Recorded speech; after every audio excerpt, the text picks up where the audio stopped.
من تلا فیہ آیتن من القرآن، جو انسان رمضان المبارک میں ایک آیت کی تلاوت کرے وہ ایسے ہی ہے کہ جیسے اس نے پورا قرآن ختم کر لیا ہو۔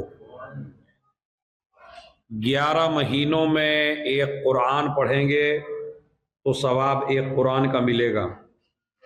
رمضان المبارک میں آیت ایک پڑھیں گے ثواب پورے قرآن کا ہوگا، اس لیے کہ یہ لکل شیء ربیع و ربیع القرآن شہر رمضان، ہر چیز کا ایک موسم ہوتا ہے، ہر چیز کی ایک فصل ہوتی ہے۔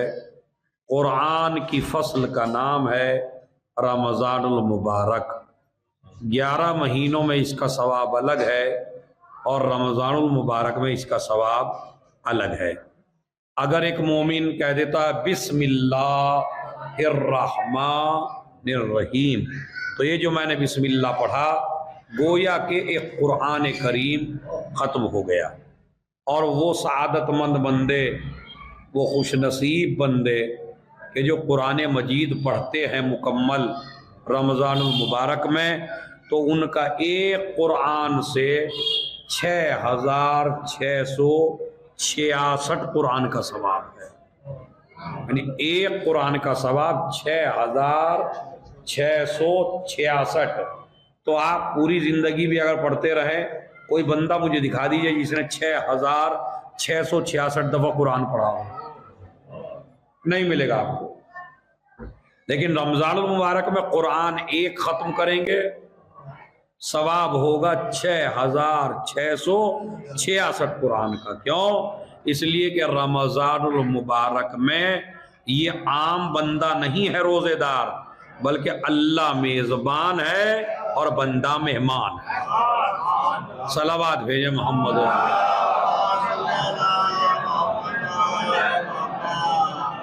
بندہ مہمان ہے اور اللہ میزبان ہے، اور اس کی دلیل میں آپ کو ایسے دینا چاہتا ہوں کہ اللہ منتظر ہے کہ میرا بندہ رمضان المبارک میں کوئی خیر کرے، اس لیے کہ 11 مہینوں کا خیر الگ ہے، رمضان المبارک کا خیر الگ ہے۔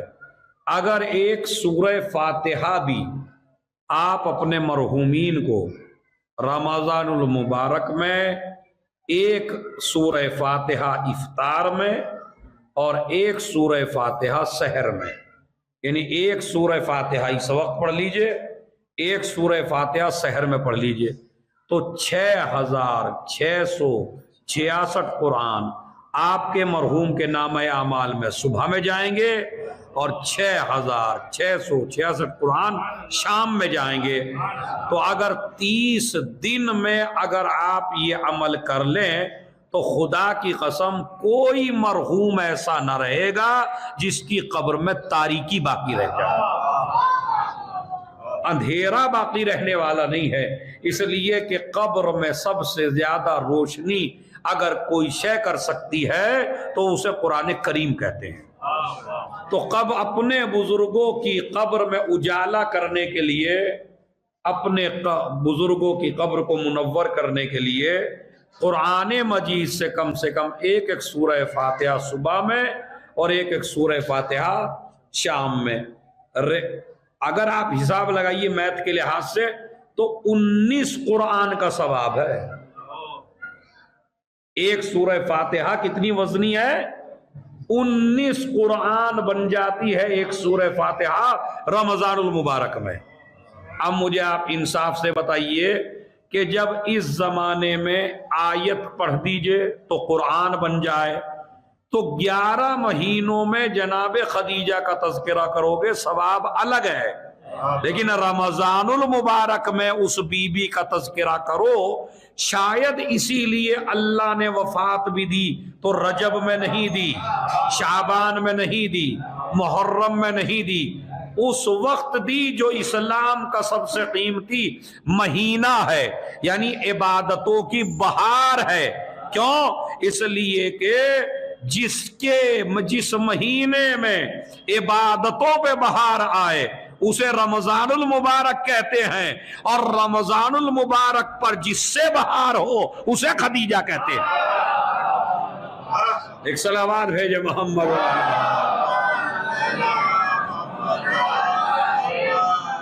ایک صلوات اور پڑھے محمد علیہ۔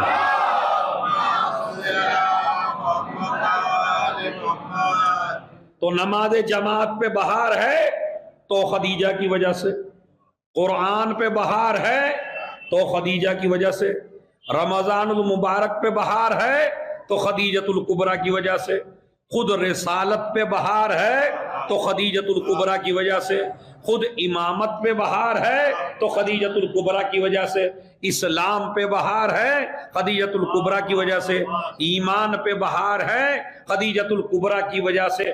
پوری کائنات میں سب سے قیمتی ہے امامت، جس کا بطن مبارک 11 اماموں کا ظرف ہو اسے فاطمہ کہتے ہیں، اور فاطمہ جس پیٹ میں پلے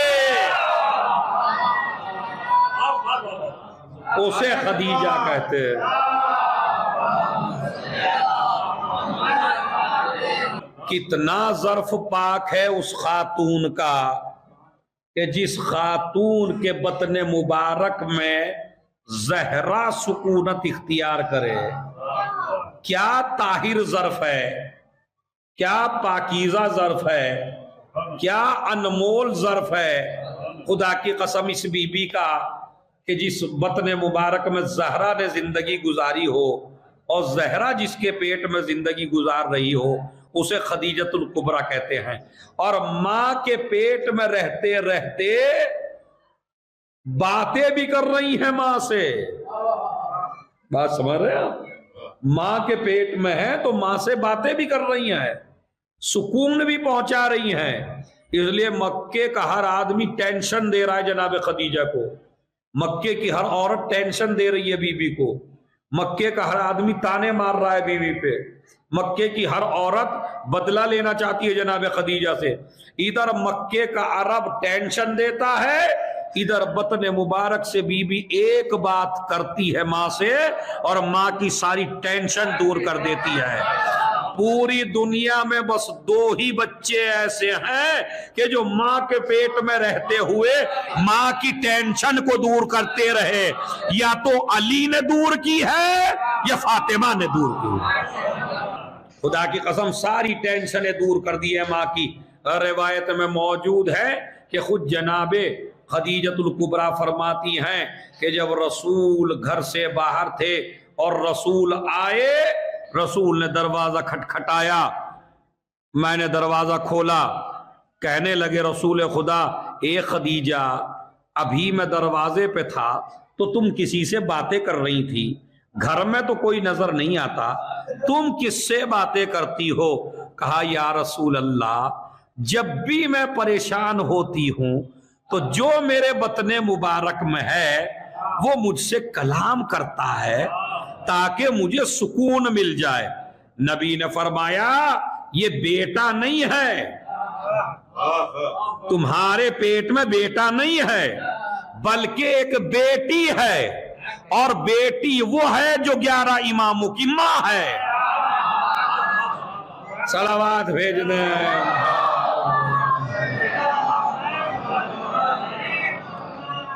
ایک دن عظمت زہرا کو ظاہر کرنے کے لیے، دیکھیں کبھی کبھی ایسا ہوتا ہماری زندگی میں جو واقعات ہوتے ہیں، مثلا ہمیں سارے خیالات آتے ہیں نماز میں، آتے نہیں آتے؟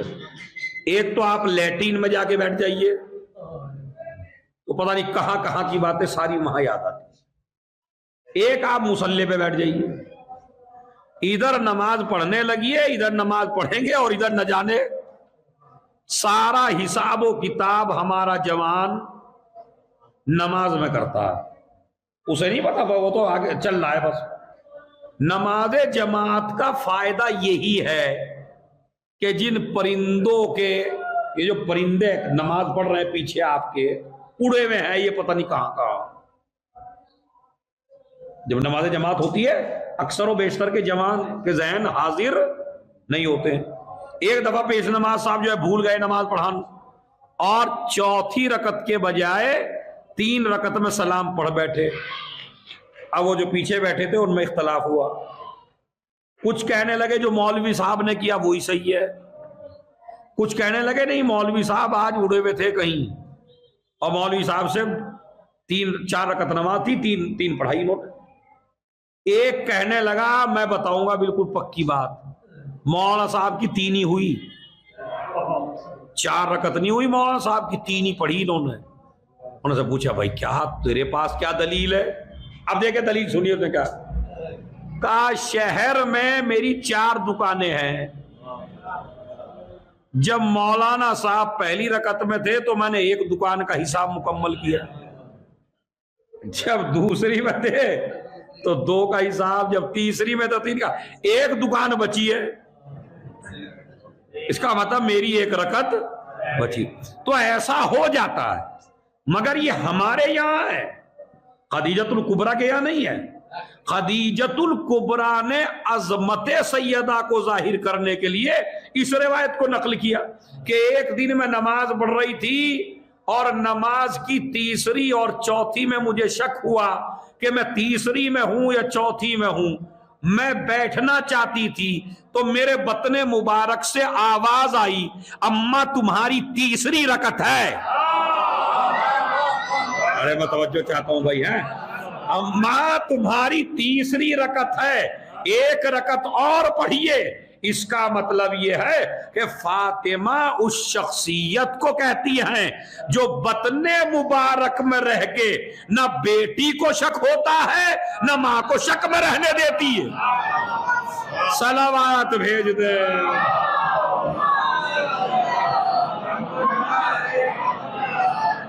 اب آپ سماعت فرما رہے, اس کا مطلب یہ ہے کہ یہ خاتون, یہ عظیم بی بی, مگر ماشاءاللہ میرے مسلمان بھائی بہترین رونق آئی ہوئی ہے تلوک پوری میں, کیا پورے دہلی میں, پورے ہندوستان میں, پوری دنیا میں ایک تہلکہ ہے. رمضان المبارک سحری, افطاری, نعت پاک, ہمیشہ تذکرہ ہو رہا ہے. مسلمان سے بس ایک شکوہ ہونا چاہیے, ہمیں بھی ہے اور آپ کو بھی ہونا چاہیے, بی بی خدیجہ کا تذکرہ کیوں نہیں ہوتا بھائی؟ حالانکہ رمضان پہ بہار بی بی کی وجہ سے, مسجدوں پہ بہار خدیجہ کی وجہ سے, نمازوں پہ بہار خدیجہ کی وجہ سے. یہ جو اتنی لمبی چوڑی تراویاں ہو رہی ہیں ماشاءاللہ, اور صبح کے وقت نمازیں ہو رہی ہیں اور شام کے وقت عشاء کی نماز ہو رہی ہے, اور جماعت کا ملا مولوی شیعہ سنی احترام بتا رہے ہیں, اتنا احترام ہے, اتنا احترام ہے, نماز جماعت میں آئیے, نماز جماعت میں آئیے. اور اس کے بعد اب جیسا کہ کوئی کام کر دیجئے آپ, تو جو بھی کار خیر آپ نے کیا ہے جب تک آپ زندہ رہیں گے اسی کار خیر کے اوپر آپ کو اجر ملتا رہے گا, یا کار خیر میں کچھ دے دیں گے تو جو بھی آپ نے دے دیا جب تک وہ چل رہا ہے آپ کو ثواب مل رہا ہے. یہ ساری باتیں مولوی ملا کی سمجھ میں آتی ہیں. میں نے مدرسہ بنایا, ثواب مدرسے تک ملے گا. میں نے یونیورسٹی بتائی, جب تک یونیورسٹی رہے گی مجھے اجر ملے گا. تو جب تک مسجدوں میں نماز جماعت ہوتی رہے گی خدیجہ کو سلام ہوتا رہے گا.